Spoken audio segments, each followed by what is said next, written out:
Welcome to Simply Holy, the podcast for people who want to live a joyful life in Christ. I'm Marge Steinhage-Fenelon, author, speaker, life coach, bringing you joy, inspiration, and simple everyday spirituality with a Marian twist.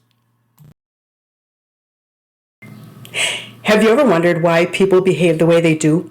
Have you ever wondered why you behave the way you do? It all has to do with your temperament. What's a temperament? Our temperaments are dispositions, behavioral and emotional dispositions that cause us to react one way or another in any given situation. And so your temperament is something that you're born with. Now, this concept evolved dating back to Hippocrates, really, all the way back to Hippocrates. He had this theory that the changing in bodily fluids caused us to have one or another set of behavioral tendencies. And that gets pretty technical or detailed, and that's more than what I want to address in this podcast. If you'd like to know more, please check out my website, margefenelon.com. I have more on the temperaments there. But let's get back to why people behave the way they do. And briefly, I'd like to talk about what Hippocrates discovered.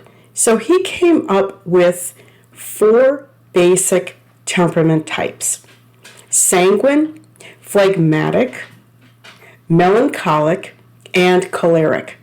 These 4 basic temperament types. Now, I'm jumping ahead of myself just a little bit, but no one is purely one or the other. No one is 100% sanguine or phlegmatic or choleric or melancholic. We have a primary temperament, which tends to be the dominant behavioral disposition, but it's usually mixed with one or the other of the temperaments. Now let's talk about sanguines. The sanguines these are the people who, they're the life of the party. Okay, they're very friendly, they're very not shy, they're outgoing, they love to please people. They're the people pleasers. That's the good part of the sanguine. And there, to every one of the temperaments, there's a bit of a downside. So the downside of the sanguine tends to be that they don't stick with any one thing for too long. They're the ones who, it's the shiny nickel people. So they're working on something, and then something else comes up, and wow, that just sounds so great. So then they jump to this other thing. And then something else comes up, and they jump to that thing. So these are the people who, they're very lively, and they like adventure. And they're the kind of people who like to tell you what they think you'd like to hear. That's a sanguine. And these are the lovable people. All of the temperaments, of course, we're all children of God, so we're all lovable. But this is the most outgoing of all the temperaments. The phlegmatic, if you think of phlegm, it's kind of gross, I know, but it's true. The truth. This is what Hippocrates, he came up with this idea that the phlegmatics moved like phlegm. It's very slow, very deliberate. Or the sanguine, of course, sanguine is blood, so the blood can rush quickly. Well, the phlegmatic is just about the opposite. They're very careful, they're very thoughtful, and they're very, very easygoing in a different way from the sanguine. They're very easygoing. These are the people who, they're in a group of friends, and they're talking about, hey, what should we do tonight? The phlegmatic is going to be the one that says, yeah, whatever you want. I'm good with anything.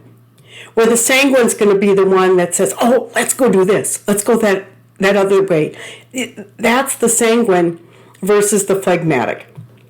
The phlegmatic is very methodical, and they're people persons, but in a little bit different way of the sanguine. Because the phlegmatic, these are the very dependable ones. They make great friends because they're really good listeners. Really good listeners. So they aren't restless like the sanguine. They're very slow and deliberate. They think carefully. They take time to warm up to social situations. That's the phlegmatic. These are also the people who they'll take their time about doing something and getting it done. That's a phlegmatic. They can be a little irritating, but for the most part, they have advantages that are just fantastic. So that's phlegmatic. Then the choleric. The choleric, this comes from the gall part of the body, gall, that bile, the yellow bile. Okay, choleric, these are the leaders. Sanguine can be a leader in a different way because of their enthusiasm, which can be contagious. But the choleric, these are the leaders, these are the ones who need to have it their way because they're right, they know how it needs to go, and if they can't be the leader, they can become a little irritated. They're powerful. They come on strong. Not quite as immediate as the sanguine, but they do come forward very strongly. So these are the folks who, in a situation where things aren't going right, they could lose their temper because it's not right, and they need to have it right.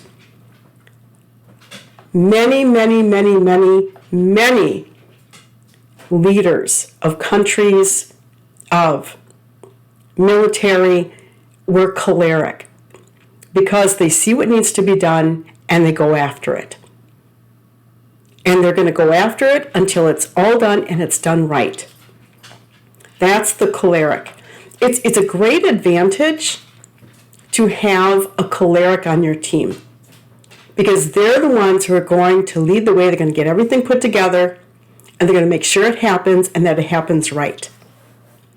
They can be a little brash to deal with.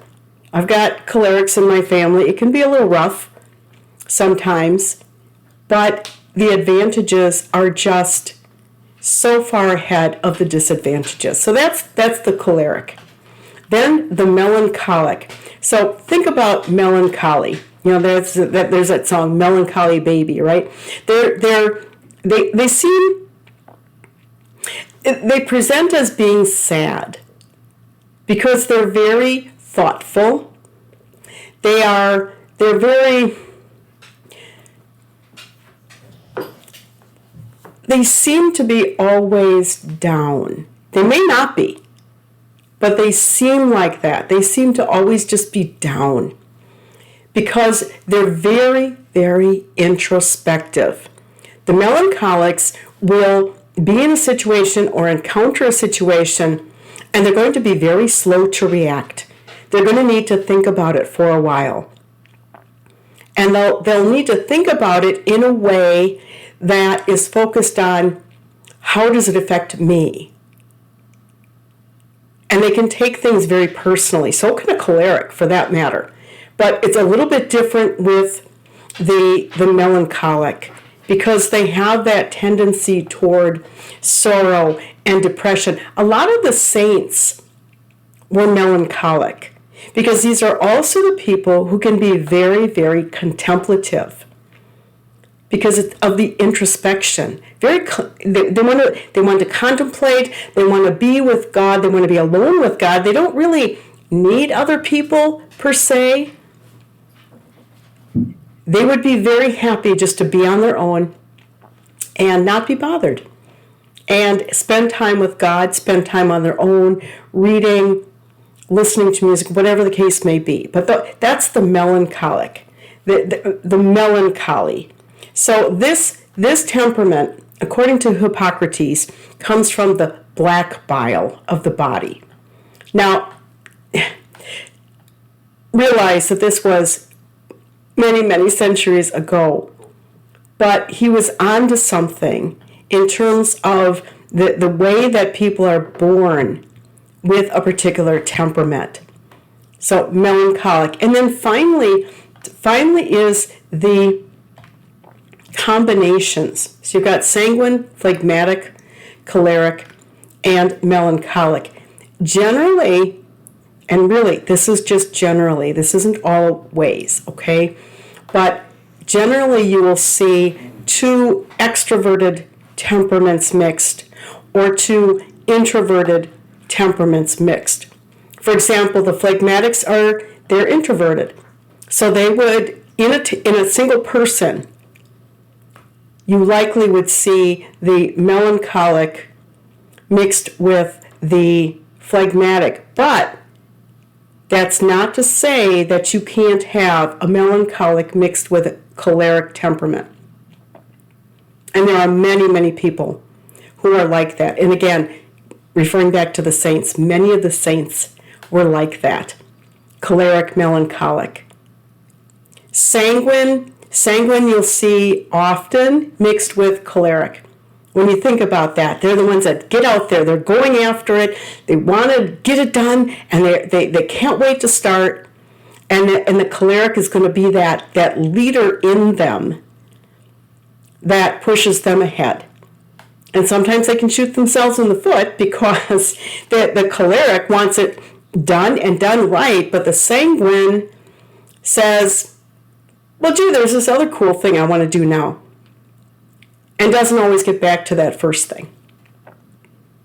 It's a fascinating discipline to study. And I work with my coaching clients a lot. In fact, always with the temperaments. One of the first things that I do with my clients, my new clients, is to ask them to take a temperament assessment. It's a very simple quiz, I suppose, although there's no right or wrong answers. But based on their natural tendencies in a number of different situations, then they can score themselves and they can see where they are on the continuum of the temperaments. And this helps them tremendously understand themselves, and it helps me as coach tremendously to understand them and to know how best to work with them, to challenge them, to meet the goals that they're going after, to understand their sensitivities and how I can best approach them. So the temperaments, for me, that is an absolute essential tool when I work with my coaching clients. I'd love the opportunity to work with you on your temperament. I'd love to go over the questionnaire with you. I'd love to administer the temperament scale to you, with you. Let's talk about it. Figure out what is your temperament, what's your primary, what's your secondary temperament, and how can we use those temperaments of yours, the primary and the secondary, to get you to where you want to go, to close the gaps in your life from where you are now to where you want to be. The temperaments are God's gift to us. Every single one of us has a temperament. And every single one of us has the ability, with God's grace, to refine that temperament and use it in a beautiful, godly, life-giving way. And I want to be there for you. I want to help you do that. So please check out my website, margefenelon.com. I can't wait to work with you. I do hope to hear from you. God bless you. Thanks for joining me on Simply Holy. Hey, please do me a favor. Like this podcast, share it with others, and then visit my website, margefenelon.com, to learn more about life coaching with me, how to book me for a speaking engagement, my blog, my books, and so much more. Until soon, my friend, keep on living a joyful life in Christ.